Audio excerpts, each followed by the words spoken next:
schedule one form. This was, as we remember, this was like not a mandatory form, but why not? Indicate whether you are the principal applicant, full name, like John, date of birth as per your case. UCI definitely provide, there's no reason to hide it.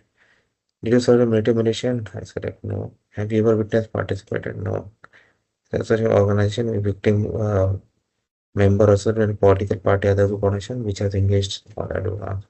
That's correct. No government positions. Have you ever had any position such as civil servant, judge, police officer, mayor, member of parliament, hospital of administrator, no previous travel. Since the age of 18 or during past 10 years, whichever is most, have you traveled to any country or territory other than your country of citizenship? So in this our sample case India or your current country or territory present Canada. So I said no. But if you have definitely provided that information, click on validate. It's completed successfully. But yes, there is no barcode. So again, you can save this form and you can upload.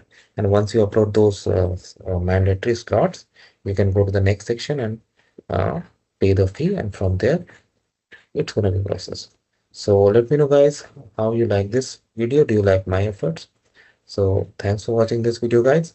Please subscribe to the channel. Thank you.